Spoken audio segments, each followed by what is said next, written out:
Welcome to round 3 of the Parenting Roundabout podcast for the week of March 14th. I'm Catherine Haleko, and I'm here with Terry Morrow. Hello. This week, in honor of an ailing pet in our podcast family, we are revisiting some of our past discussions about our furry and scaly family members. In keeping with our Wednesday complaint theme, today's episode is about disgusting things that we have done for our dogs, and it's a flashback to May 2019. Today, we'd like to vent about some very disgusting jobs that come along with pet parenting. And in particular, I'm referring to Catherine's recent disgusting pet parenting job. Do you care to elaborate, Catherine? Well, I can't remember if I've said anything on the podcast or just, pre-recording to YouTube, but my one dog had this funny little bump on her face, and it grew and grew. And we took it to we took her to the vet, and it was diagnosed as just basically like a wart, just this benign but gnarly looking growth on her face. And they said, well, it'll fall off on its own. And we thought, oh my word, we do not want that. Or we can remove it. And so we decided to have it removed. But the catch was we had to wait 3 weeks in order for the doctor to be available. And in the meantime, the thing grew, and then one day it started to bleed, and it was just really unpleasant. And we finally got it removed. So now she has a couple stitches in her face, and it's still occasionally a little bloody. And let's just recall that this dog sleeps in my bed. So, for weeks we've been putting, old sheets and stuff on top of the bed so that she can be sleeping. She doesn't sleep under the covers, so, but we still, it's not a perfect system. But we're coming to the end, but that just inspired us all to think about some of the yucky things. The other one that stands out in my mind, that years ago, our previous dog, for some reason, I don't understand, because she was 12 years old at the time. She was, a fully house-trained animal. But she peed in this big plastic tote full of Legos. Oh, and, Legos are expensive. There was no... I had to wash the Legos. So I had to, fish them out of this bin, and then I put them in a lingerie bag and put them in the dishwasher, and then I scrubbed the plastic thing within an inch of its life. But, this is just what comes with the territory, doesn't it? Yeah. I mean, there's so many disgusting things that come with parenting children, diapers and stuff. It seems unfair that we also have to do it for our pets. Right. But nobody else is going to do it. I honestly would rather change 100 diapers than clean up dog vomit. Dog poop is one thing. I don't know. I'm used to it. But dog poop you can usually pick up to a certain degree, unless, and not in all cases, but vomit just soaks right down into the carpet. We had a lot of that. We had both of our dogs. Well, our last 2 dogs, one of them towards the end of her life just was throwing up all the time. And then our other one would just get little bouts of it. And then it would stop for a while, and you would think, well, thank goodness we're done with that. And then we'd start up again. You were never done. But she always had this one area of the living room carpet that she would do it on. It was like her spot.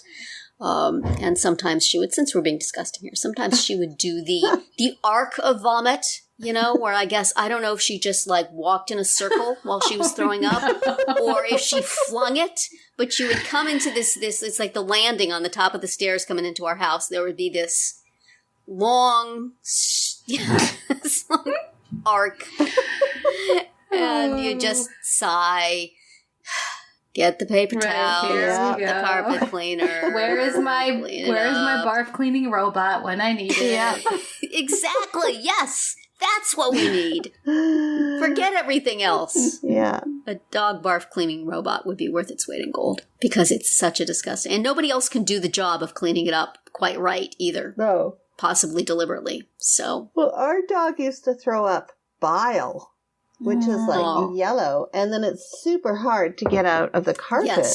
Yes. And so he was constantly throwing up this bile stuff. It was just gross. Yeah. And if you had tile, he would never throw up there. No. It would always be on the carpet. The funny thing is, because he did it so often, we could tell when he was going to vomit because he would start retching. Mm-hmm. Yeah. And all of us would jump to action. I mean, there is no greater sense of action, or I don't think my family moves faster than when we hear the dog start to retch. Yes, that sound. Everyone is, it's action stations. Yep. And we're all racing to either get the dog out the door, but with the other dog, for some reason, we would push her into the bathroom and put her head over the toilet. So she wow. Wow. That's impressive. So she would, in the last few years of his life, he would actually go to the bathroom. He didn't lean over the toilet, but he would vomit in the bathroom, which had linoleum flooring. Yes. Well, that's helpful. But he would go near the toilet and vomit because he knew that that's where we wanted him to be.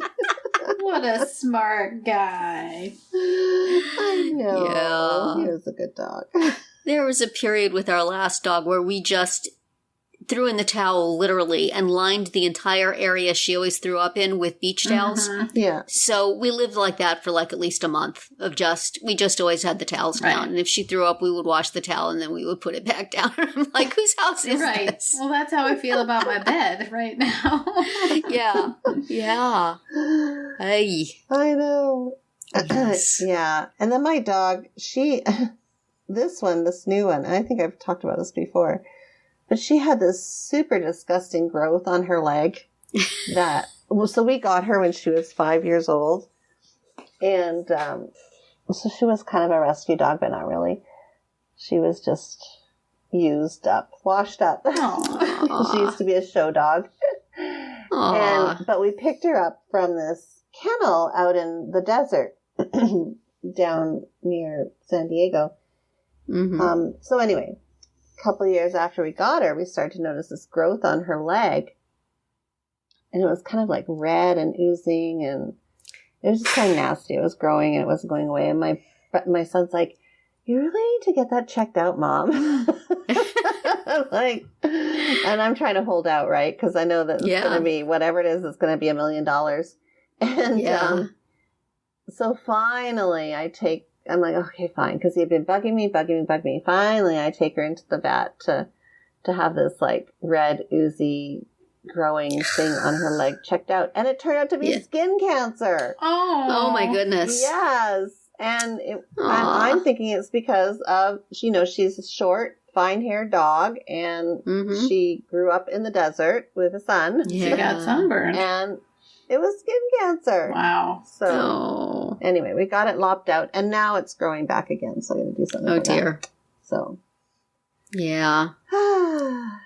Yeah. Our last couple of dogs, I think, we had a few dogs that had like growths that you could feel under their fur, but they kind of were not going anywhere or doing anything. And the doctor, it was like one of those, well, you could do this extremely pricey and, and uncomfortable for her procedure, or you could just let it go and see what happens. So we usually voted for the latter. Yeah. And think the dogs were fairly happy about that. But in one of their cases, it did turn out to be cancer. But the other one, I think, passed from something else first. But, have you ever tried to cut a dog's toenails? Oh. No. Yeah, we don't anymore. Yeah. I did that once, and it was like a horror movie. Yeah. Blood spurting everywhere. Yeah. Our last dog got banned from the groomers at PetSmart She was too naughty. So yeah, she had to go to the vet to have it done. Yeah. The ones we have now, they are okay with going to the groomer for that. Yeah. I can't do it. I tried even buying one of those ones that grind the nail down. Yeah. No, didn't Have work. you seen the pictures online of pets in like a sling, like a hammock that holds them still so that they can get their nails done? Yes, I think that's what they do with my dog. I feel like mine would just scramble their way out of it. Like they would just not stand for that. After trying to cut it the one time and cutting it too far and having like bloods, a bloody mess. Yeah. I just have always subscribed to that. If you take them for lots of walks, it grinds the nails down. It does. That's all you need to do. So then that works great if we take a walk every day. But then, our last dog got a little unable to walk comfortably, so we stopped taking her on walks, and she was practically, on tiptoes walking around because her nails were so long. Yeah. Oh, I'm a bad dog mom. That's okay. At least you take yours for walks. Yeah, well, we did. We took her for walks a lot, and she also, though, she would pull on the leash really hard and almost pulled me into traffic a couple of times. And so it became less and less pleasant to walk her. So that was part of it, too. But it's like, I got to walk her or else I have to cut her nails. I got to walk her. But, yeah. They're wonderful. They are. They are. We love them so loving. much, and we love But sometimes to share they're really disgusting things with you. But we'll call it quits on that for now. But as you know, with us, the pets will always be back as a topic. That's it for today's round 3. Tune in tomorrow when we'll obsess about making family decisions about pets, and then on Friday to hear our Roundup picks for this week. Find all our episodes at parentingroundabout.com and talk back in the comments there on our Facebook page or on Twitter, where you'll find us at Roundabout Chat.